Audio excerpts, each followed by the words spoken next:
Jimmy, what is Paisley Park like inside? First of all, there's not an inch of Paisley Park that doesn't have Prince's involvement. He was involved with every nook and cranny of that place. What the FBI found inside Prince's Paisley Park mansion after his passing were so disturbing, they reportedly tried to keep them quiet. No official documents released. Just a lot of sealed lips and whispers. But hold on, we're just getting started. Because buried in those FBI reports are clues about the people who surrounded Prince during his last days. People who claimed to care, but might have had other motives. So grab your seat and stay right here. Because what we're about to uncover doesn't just shake the music world. It rattles the entire legacy of an icon. Let's dive in. FBI launches investigation after Prince's sudden death. When news first broke that Prince, yes, the iconic Prince Rogers Nelson, had passed away at just 57 years old, the world didn't just grieve, it froze. The pioneering musician Prince has died at the age of 57. His publicist, Yvette Noel-Schur, told the Associated Press the music icon was found dead at his home. Fans were heartbroken, musicians were stunned, and authorities? They sprang into action almost instantly. After all, how could someone so full of life, still actively performing and creating music, suddenly be found lifeless in an elevator at his own home, Paisley Park of all places? It just didn't make sense. And when something doesn't make sense, questions start rolling in. A lot of questions. From the very beginning, local police knew this wasn't going to be a typical case. They didn't hesitate to lock down the scene. After all, this was no ordinary home, and definitely no ordinary death. It was Prince, the man who had defined and defied musical genres for decades. The place where his body was found wasn't just a residence, it was practically a sacred creative space. So naturally, investigators had to tread carefully, both out of respect and due to the sheer complexity of what they might be dealing with. Prince's mansion was supposed to be a place of music and magic, so why did the FBI leave with boxes of evidence? What they found behind those purple walls is nothing short of shocking. You'll want to sit tight, because the deeper we dig, the darker it gets. But what triggered the deeper investigation? Well, let's rewind a bit. Just 1 week before his passing, Prince's private jet had to make an emergency landing in Illinois. Why? Because he lost consciousness mid-flight. Think about that for a second. How often does someone of Prince's stature make headlines for a near-death scare and then pass away just days later? That alone raised some serious eyebrows. At the time, it was reported that he received emergency treatment, and whispers quickly followed that it was for an opioid overdose. Despite this, he reportedly insisted on going home. That stubborn independence, admirable as it may have been, left many wondering, was Prince trying to avoid something? Was he in more trouble than even those closest to him realized? According to people close to him, Prince's health had been visibly declining. He didn't look like his usual vibrant self, and those around him had started to worry. So when his lifeless body was found with no visible signs of injury or struggle, no clear indicators of him ending his own life either, investigators couldn't help but wonder what really went down. Was this natural? Was it accidental? Or was there more happening beneath the surface? As they searched Paisley Park, investigators discovered something that immediately added another layer of complexity. Prescription medications. Some were properly labeled, but others raised concerns. Could these pills have played a role in his sudden death? Could they have been counterfeit? And if so, who provided them? Who knew about them? These weren't just pills in a cabinet. They were now potential clues. And this is when things started escalating fast. The Carver County Sheriff's Office didn't waste any time. They not only took charge of the scene but also brought in backup. Within hours of Prince's death being confirmed, they called on the DEA, yes, the Drug Enforcement Administration, to help unpack what they were starting to suspect, that there might be something bigger at play here involving controlled substances. And not long after that, the Minnesota Bureau of Criminal Apprehension stepped in too, bringing their forensic tools and expertise to the scene. Because in a case like this, every fingerprint, every label, every little scrap of evidence mattered. The days that followed were a whirlwind. Investigators didn't just sit around waiting for test results. They got to work, fast. They started interviewing everyone, family members, medical professionals, close friends, even people from Prince's inner circle who had access to him in those final weeks. They obtained medical records and prescription histories, trying to piece together a clearer timeline of what had happened and how things had spiraled so quickly. Meanwhile, toxicology reports were being run to figure out exactly what substances were in his system at the time of death. And then, about a week in, the FBI joined the case.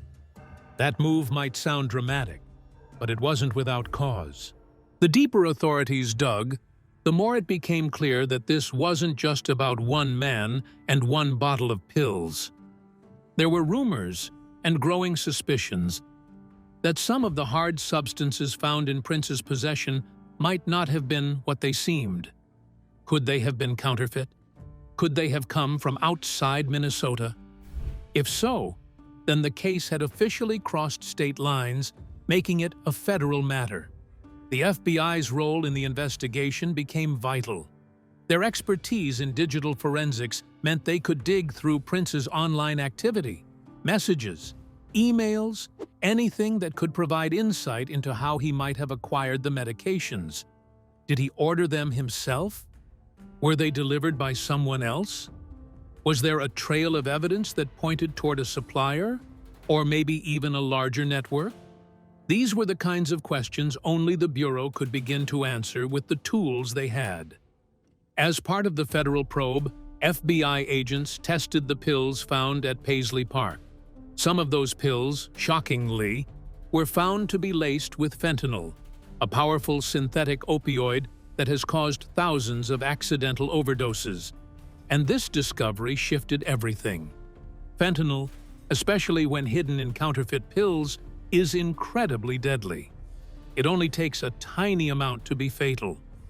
So now investigators were looking not just at a case of addiction or medical misjudgment, but potentially at a case of unintentional poisoning, a lethal miscalculation, and perhaps a crime. The collaboration between the local authorities, the DEA, the Minnesota Bureau, and the FBI created a united front determined to uncover the truth. But as the investigation dragged on, the world kept asking, how could this happen? How could someone as careful, private, and reportedly health-conscious as Prince fall victim to something so dangerous, so preventable? Maybe the even bigger question is, was he truly aware of what he was taking? Did he know those pills weren't what they claimed to be? Was there anyone around him who did know and didn't say anything? And if so, why? What this entire investigation uncovered wasn't just about the tragic loss of a legendary musician. It peeled back the curtain on a much broader issue, one that continues to plague the country. The rise of counterfeit medications, the ease with which dangerous hard substances slip into the hands of unsuspecting individuals, and the devastating impact they can have, even on someone as untouchable as Prince. Agents search Paisley Park and uncover startling evidence.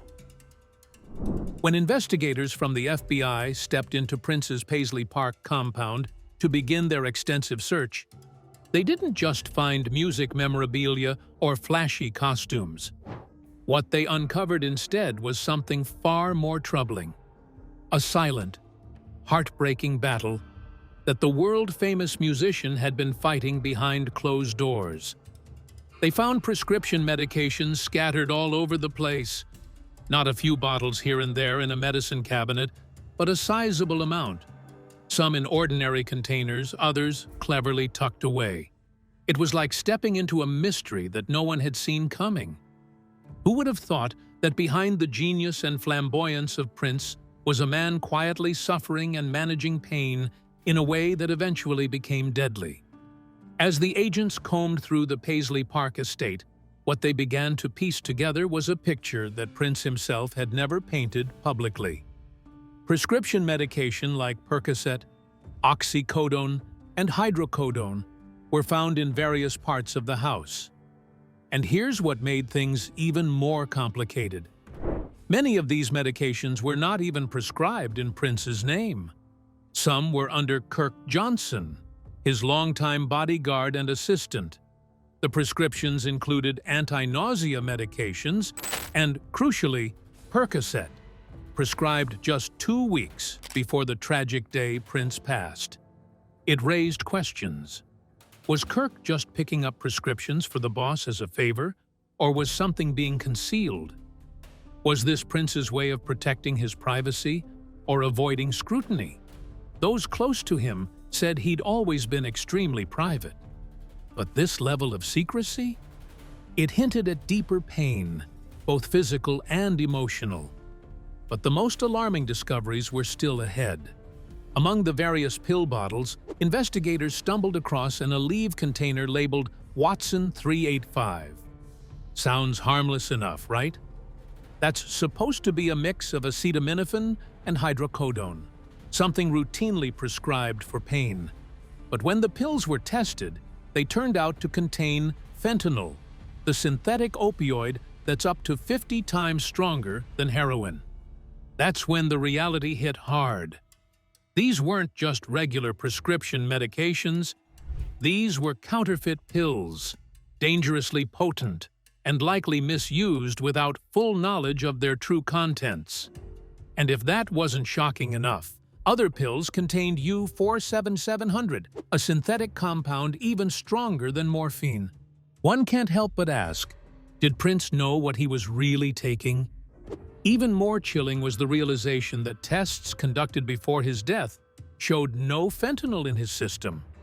That meant this wasn't a substance he had been using regularly over a long time. So what happened? Did he unknowingly take a counterfeit pill that ended his life? But officials tell the Associated Press those pills were falsely marked, raising the question, did Prince know what he was taking? Or did he miscalculate just one time, and that one moment cost him everything? These are the questions that still haunt those who admired and loved him. What also stood out during the search was how these medications were stored. They weren't sitting neatly on a bathroom shelf.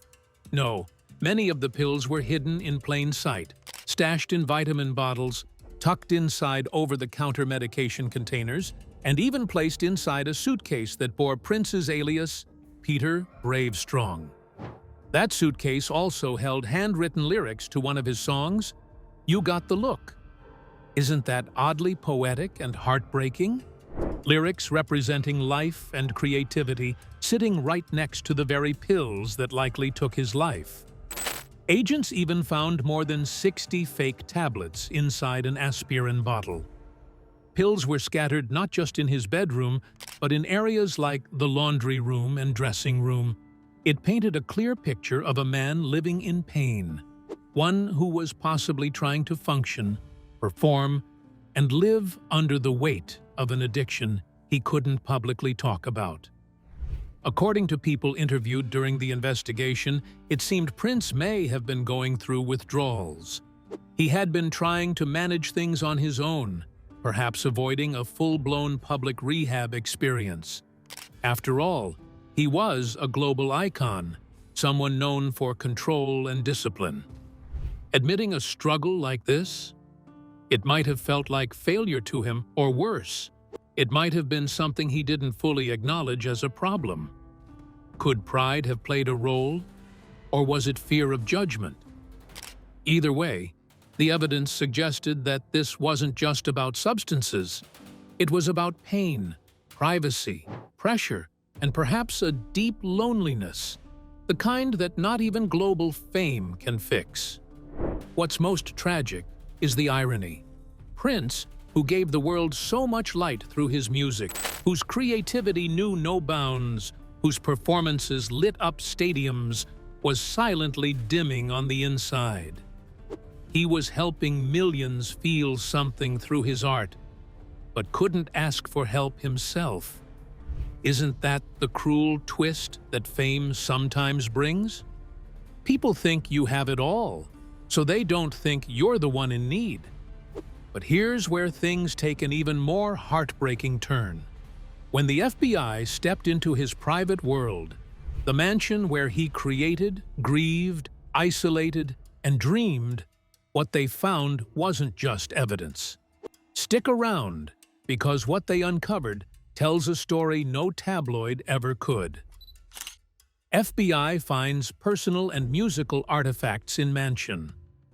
What the FBI discovered inside Prince's Paisley Park mansion was far more than just the stuff of routine investigation.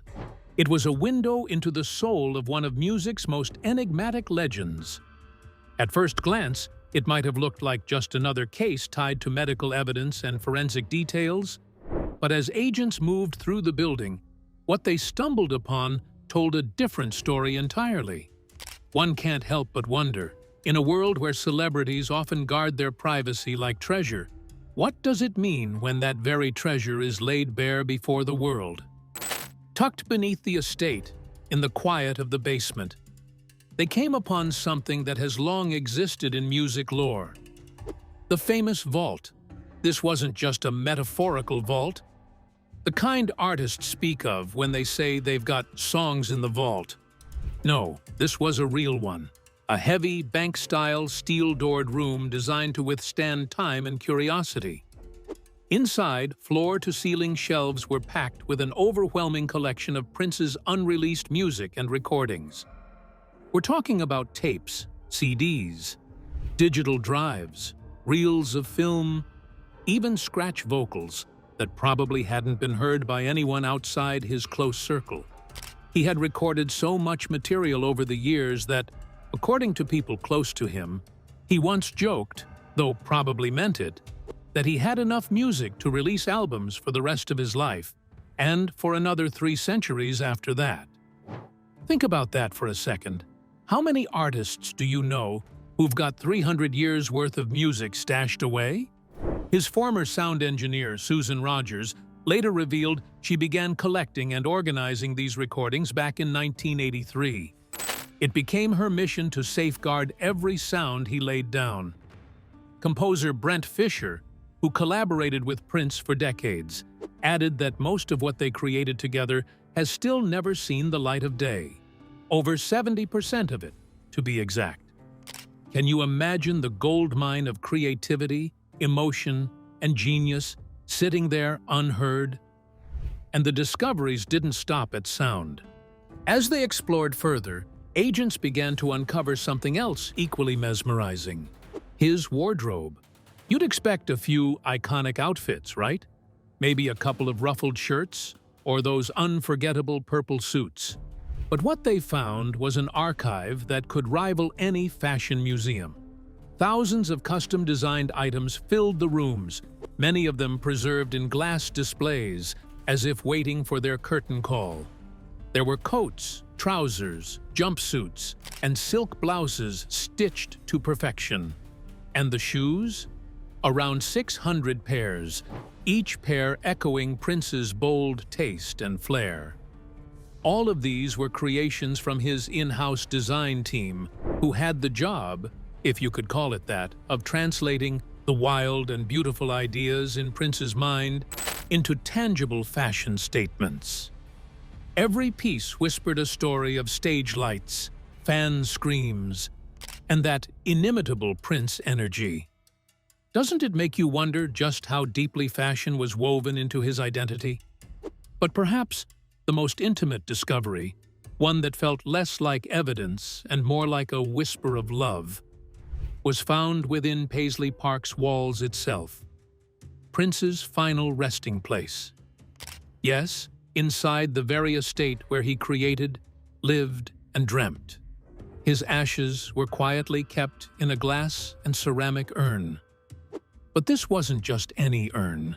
It was a miniature model of Paisley Park, lovingly crafted by his sister Tyka Nelson and her son, President Nelson. Can you picture that? A small-scaled version of the place that meant everything to him, now holding his remains.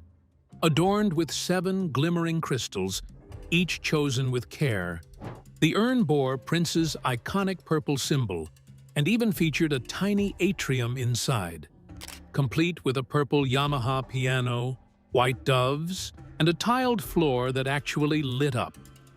Tyka herself placed the final jewel. It was poetic, really. His spirit kept inside the very walls where he'd poured so much of himself into his music and art. Isn't there something achingly beautiful about that? What the FBI unearthed wasn't just about files and evidence, it was a mosaic of Prince's soul. A man known to the world for his silence, his privacy, his mystique, suddenly revealed through the very things he left behind. His music, his fashion, his ashes, they weren't just relics. They were pieces of a story he'd been telling his whole life, maybe without words. And now, whether by fate or accident, the world got to see a side of him that had been kept in shadow for so long. So the question lingers: when legends pass, do they truly leave us, or do they simply change the way they're remembered? In Prince's case, his legacy wasn't just found. It was unwrapped, like a gift he'd quietly been preparing for decades. And that brings us here, because as the puzzle pieces started to connect, emotions intensified, questions multiplied, and public reaction hit a boiling point. What was uncovered? Who was watching? And what does it say about how we remember those who never wanted to be fully understood? Stick with this story till the very end, because what comes next doesn't just shift how we see Prince, it shifts how we see legacy itself.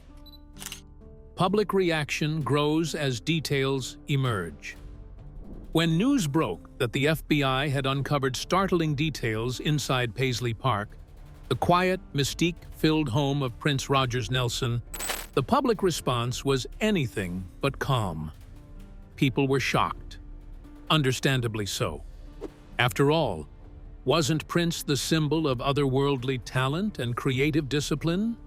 Wasn't he the very definition of someone who lived on a higher artistic plane, untouched by the chaos that surrounded so many other stars? That made the revelations all the more difficult to digest. As the reality of his passing settled in and details of his prescription meds use began to surface, a storm of emotion and disbelief swept across fans, media outlets, and the public at large. The media didn't waste a second. Television anchors, tabloid headlines, magazine covers, and social media feeds all buzzed with speculation.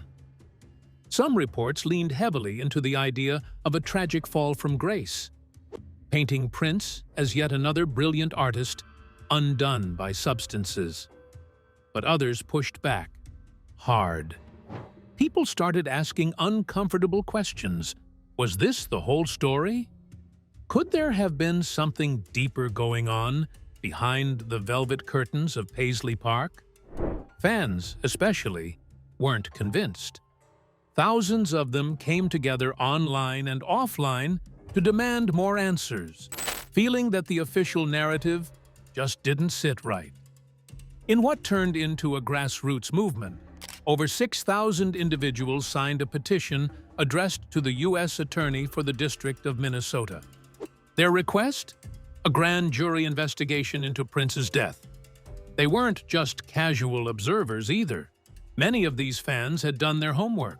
They combed through the 214 pages of investigative documents released by authorities, and they studied the 911 call transcripts, looking for clues, inconsistencies, or anything that might point to a bigger truth. Nicole Wellage, the petition organizer, became something of a figurehead for the movement. She echoed what so many others felt. This didn't align with the Prince they knew. She was vocal in rejecting the comparison to Elvis Presley, asserting that Prince led a clean life and wasn't the kind of person who would knowingly spiral into prescription meds abuse. And wasn't that a fair point to consider? Here was a man known for clean living, for shunning alcohol and substances, for staying in control of his artistry and his brand. Could someone like that really just slip into addiction without anyone around him noticing or intervening? Of course, the prosecutors had their say. They made it clear that there wasn't enough credible evidence to pursue any federal criminal charges. No one was going to be held legally responsible. Not the doctors, not the pharmacists, and not any mysterious third party who may have played a role in getting fentanyl into Prince's system. But still, the questions lingered. Fans weren't accusing out of malice. They were grieving, confused, and searching for clarity. Who gave him the fatal dose? Was it accidental? Or was someone careless? Or worse, intentional? The whole situation turned into more than just an investigation. It became a reckoning with the legacy of a man who had kept so much of his life private, even as the world watched him glow on stage. It made people think about how society treats its artists, especially the ones who seem untouchable. Is it possible that Prince, for all his genius, was let down by the people around him? Could fame have created a kind of protective bubble that allowed certain truths to go unnoticed or ignored?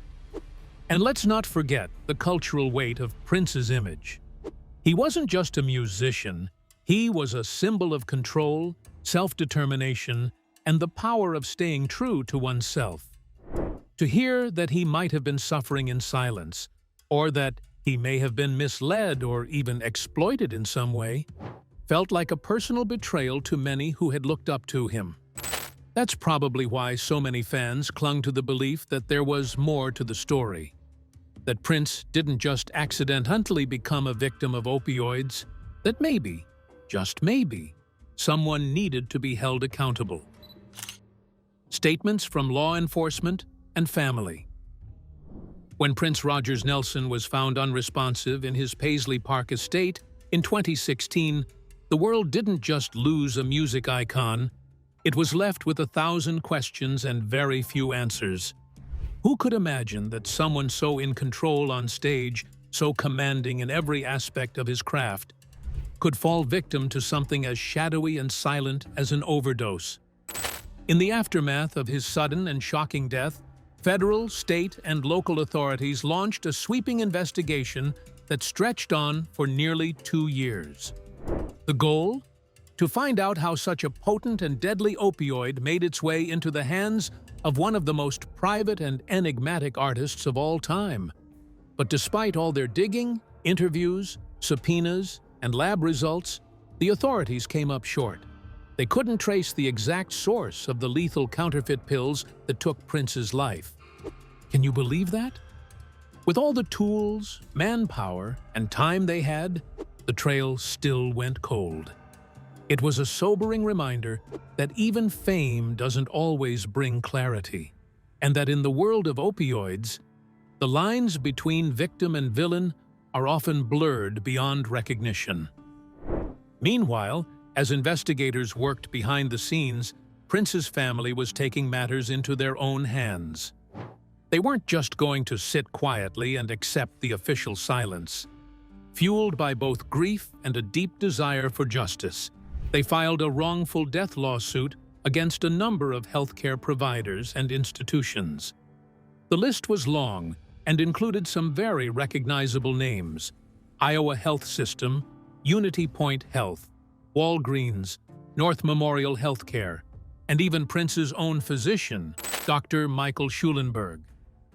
Next tonight, new developments in the Prince investigation, a search warrant now revealing the doctor in Minnesota who recently prescribed drugs and saw Prince the day before he died. ABC's Eva Pilgrim with the video outside Minneapolis. The lawsuit wasn't just throwing around blame, it had a clear point.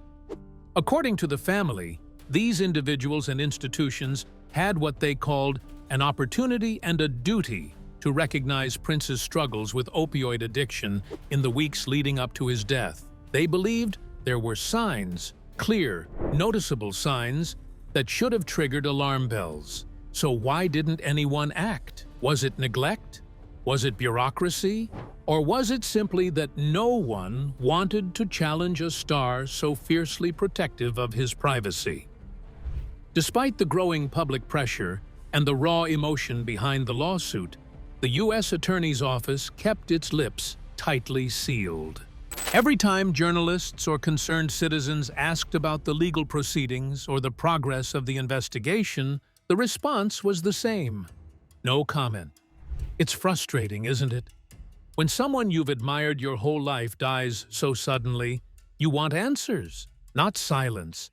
You want closure, not press releases full of legalese and deflections. But that's exactly what the world got. While the legal battles raged on, another storm was brewing, this time over Prince's estate.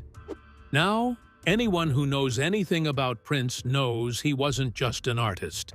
He was also a fierce protector of his music, his brand, and his legacy. So when he passed away without a will, chaos was almost inevitable. At the heart of the issue was a massive disagreement between the IRS and Comerica Bank and Trust, the institution appointed to manage his estate.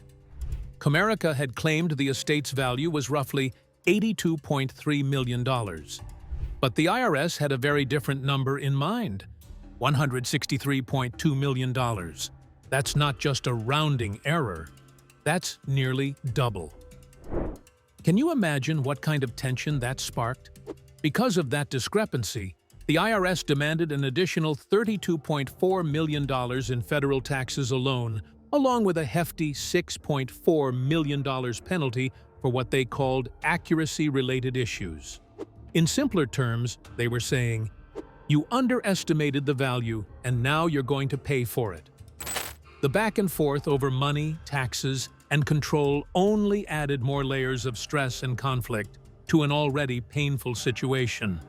It became less about celebrating Prince's life and more about sorting through financial chaos. Prince's story didn't end with his final performance or the tragic day he was found alone in an elevator. In fact, in many ways, that's when the next chapter began. A chapter filled with legal questions, moral dilemmas, and a messy struggle between privacy and public legacy.